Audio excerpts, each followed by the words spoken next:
friends, so welcome to my YouTube channel. You have been watching DSG Sir as well as you have been learning spoken English in the easiest way. आप सभी को एक बार फिर से मेरे YouTube channel पर स्वागत करता हूं और मैं ये आशा के साथ कह सकता हूं कि आप इस फेस्टिव मूड के दौरान भी कुछ ना कुछ प्रैक्टिस जरूर कर रहे होंगे। बहरहाल आप सभी को ये त्योहारों की बहुत सारी शुभकामनाएं। आप सभी का त्योहार बहुत अच्छे तरीके से बीते, ये मैं बहुत गहराइयों से कामना करता हूँ। तो चलिए दोस्तों, आप सभी को पता है कि स्पोकन इंग्लिश सीखने के लिए कुछ स्ट्रक्चर्स की ज़रूरत होती है। मैंने बताया आप सभी को लेक्सिकल आइटम्स की ज़रूरत होती है, पॉइंट्स चाहिए जिसको हम लोग फंक्शंस कहते हैं, तो फंक्शन चाहिए।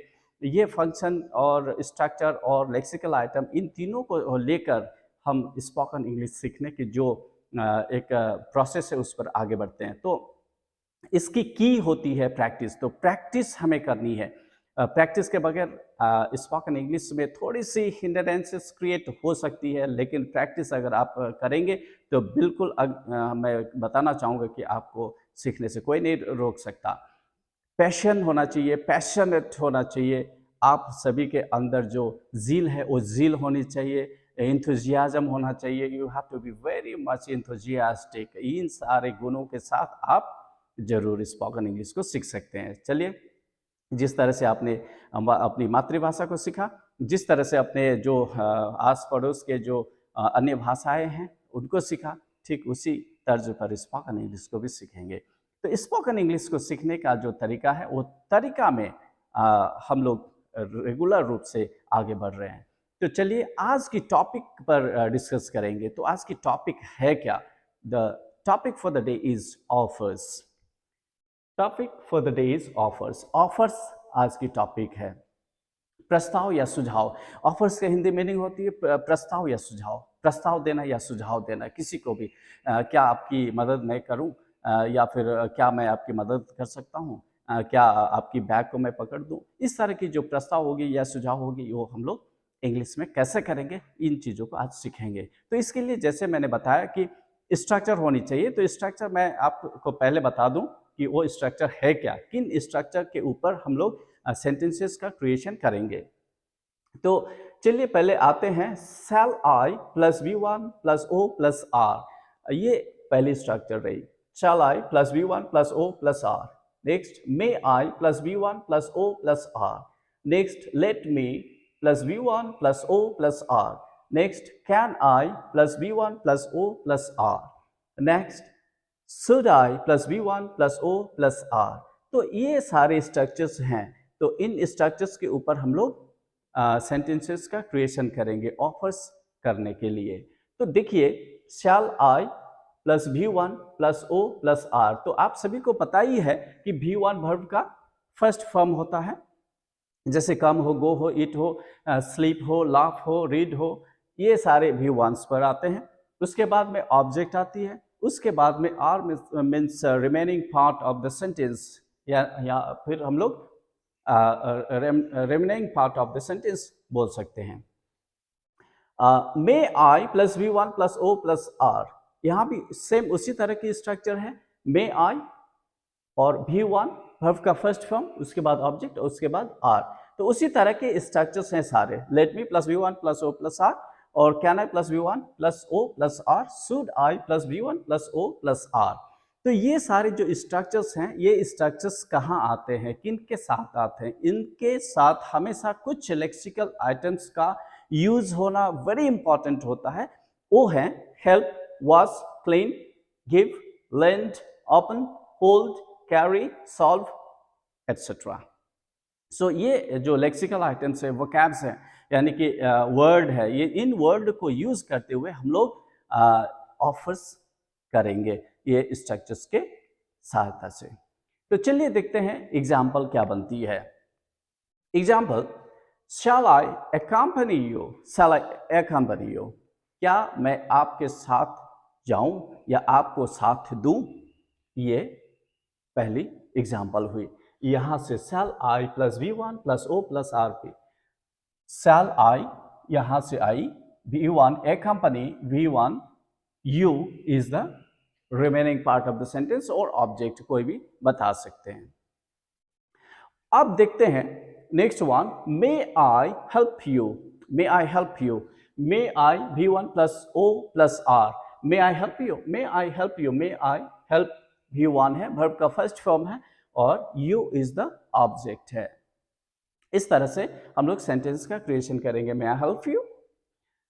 Next one, let me solve your problem, let me solve your problem, let me solve your problem, मुझे आपकी समस्याओं का समाधान करने दो। तो ये एक प्रस्ताव है, इस तरह से हम लोग प्रस्ताव करते हैं या फिर देते हैं। जैसे कि मैंने बताया था आपको कि कुछ लेक्सिकल आइटम्स हैं जिनको यूज करते हुए ही इन स्ट्रक्चर्स का यूज होगा। तो यहाँ पर हेल्प है, वॉश है, क्लीन है, गिव है, लेंड है, ओपन है, होल्ड है, कैरी है, सॉल्व है। तो यहाँ पे सॉल्व आई ये सेंटेंस को कंप्लीट करने के लिए, late me solve your problem. अब आते हैं, can I help you, can I help you, क्या मैं आपकी मदद कर सकता हूँ। ये एक तरह से सुझाव या प्रस्ताव हम बोल सकते हैं। Next one, could I do the work for you, could I do the work for you, क्या मैं आपके लिए यह कार्य कर दूं। इस तरह से हम लोग ऑफर या सजेशन दे सकते हैं। Next one, should I hold your bag, should I hold your bag, हम इस तरह से भी ऑफर्स कर सकते हैं, should I hold your bag, should I V1 hold हुई, उसके बाद योर बैग ये remaining part of the sentence हुई। इस तरह से हम लोग सेंटेंसेस का क्रिएशन कर सकते हैं और ज़्यादा सेंटेंस हम लोग क्रिएट कर सकेंगे, लेकिन हमें याद रखना होगा कि ये जो इन वर्ड्स हैं, इन वर्ड्स का मैक्सिमम यूज होनी चाहिए। हेल्प हो, वॉश हो, should I wash your clothes, should I wash your clothes, should I help you, इस तरह से may I clean your clothes, may I clean your bag, may I clean your bicycle. इस तरह से हम लोग सेंटेंस का क्रिएशन बोल सकते हैं कि can I lend you a pen, can I lend you a pen, क्या मैं आपको कलम उधार दे सकता हूँ। ये ऑफर में आती है। तो उस तरह से ही हम लोग और सेंटेंसेस का क्रिएशन करेंगे। Should I open the window, should I open the window, यह ओपन वर्ड है, इसको हमने यूज़ किया इन स्ट्रक्चर्स के साथ में और सेंटेंस को क्रिएट किया। तो may I hold your bag, may I hold your bag, इस तरह से भी हम लोग सेंटेंस का क्रिएट करेंगे। और ज़्यादा वर्ड्स आ सकते हैं, उसी तर्ज पर हम लोग सेंटेंस का क्रिएशन करेंगे। May I carry your luggage, may I carry your luggage, और may I solve your problem, should I solve your problem. इन सेंटेंसेस की सहायता से, इन लेक्सिकल आइटम्स की सहायता से हम लोग ऑफर कर सकेंगे। तो आप सभी को ये पता चल ही गया होगा कि कैसे हम ऑफर कर सकते हैं, प्रस्ताव या सुझाव दे सकते हैं किसी को। हम किसी को भी दे सकते हैं सुझाव, ये हमारी डेली कन्वर्सेशन के माध्यम से होती है। तो देना होता है कभी सुझाव, किसी से लेना होता है।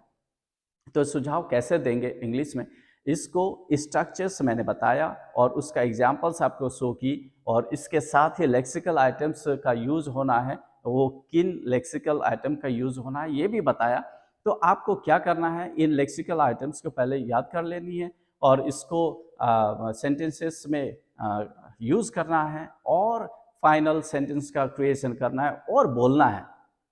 आप अपने अंदर जो अपने मन मस्तिष्क में चलती है कन्वर्सेशन, उस पर ही आप प्रैक्टिस कर सकते हैं। तो आपको कोई चिंता करने की ज़रूरत नहीं है, बहुत ही ईजी वे में आप इंग्लिश की प्रैक्टिस कर सकेंगे। इसके लिए कोई इन्वायरमेंट होने की ज़रूरत नहीं, इन्वायरमेंट आपको प्रोवाइड करना है। आपको इंग्लिश सीखनी है तो कोई दूसरा इंसान आके आपको इंग्लिश की इन्वायरमेंट क्रिएट करके नहीं देगा। बिल्कुल आपको ये समझ लेना चाहिए, आज ही समझ जाए तो बहुत बेहतर होगा आपके लिए। क्या करना है, आपको इंग्लिश का इन्वायरमेंट पर अपने आप को सराउंड करना है, या फिर यूँ बोले कि इंग्लिश की जो इन्वायरमेंट है उससे आपको सराउंड कर लेना है। क्या करना है, तो आपको मैगजीन्स पढ़नी है, आपको इंग्लिश का न्यूज़ देखना है या सुनना है, इंग्लिश की कमेंट्री सुननी है, इंग्लिश में कन्वर्सेशन अगर किसी के साथ हो रहा है तो उसको ध्यानपूर्वक सुनना है, और वहाँ से आपको प्रैक्टिस करना है। और प्रैक्टिस करने का सहज तरीका ये है कि आप in front of the mirror खड़ा हो सकते हैं और प्रैक्टिस कर सकते हैं। अगर ये करने में आप असमर्थ हैं तो आप जब भी जहाँ कहीं भी हों, कहीं भी जा रहे हों, आपके मन में एक द्वंद्व चलती रहती है, एक बात चलती रहती है, एक वार्तालाप चलती रहती है। वो वार्तालाप वह द्वंद्व या फिर वो जो कन्वर्सेशन है उसको इंग्लिश में करनी है।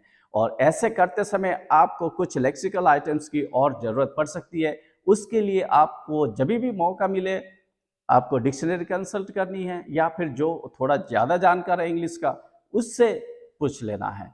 तो इस माध्यम से आप अपनी इंग्लिश को आसानी से आगे ले जा सकते हैं और अच्छी तरीके से इंग्लिश सीख सकते हैं। तो मैं आशा करता हूँ कि आप इन बताए गए टिप्स को ज़रूर अप्लाई करेंगे और अपनी इंग्लिश को ज़्यादा शार्प करेंगे। तो चलिए आप सभी को मैं इतना कहते हुए एक बात ज़रूर कहूँगा कि प्रैक्टिस तो करनी ही है। प्रैक्टिस के बगैर आपका इंग्लिश अच्छी होने वाली नहीं है। तो ज़रूर प्रैक्टिस करें। प्रैक्टिस के लिए वीडियो देखें। वीडियो देखकर ज़रूर हमें अपने प्रेम दें और ज़रूर अपना आशीर्वाद दें। वीडियो को लाइक, सब्सक्राइब और वीडियो पर कमेंट ज़रूर करें और ज़रूर अपना प्रतिक्रिया दें। ये हमारे लिए अपेक्षित रहेगी। तो इसी तरीके से मैं आपको आने वाले दिनों में और ज़्यादा टॉपिक्स पर मैं आपको वीडियो बनाऊंगा और देते जाऊंगा। तो मैं इतना ही कहता हूँ कि आप प्रैक्टिस पर बने रहें। प्रैक्टिस के अलावा और कुछ चारा नहीं है इंग्लिश को सीखने के लिए। सो hope all you learners are studying well and practicing well in order to learn spoken English. So keep learning, keep smiling, and keep the patience to learn spoken English. So patience is the key as well as practice is the key. So thanks for watching and thanks for supporting. Like, comment और share जरूर कर दें। Subscribe channel को जरूर कर दें।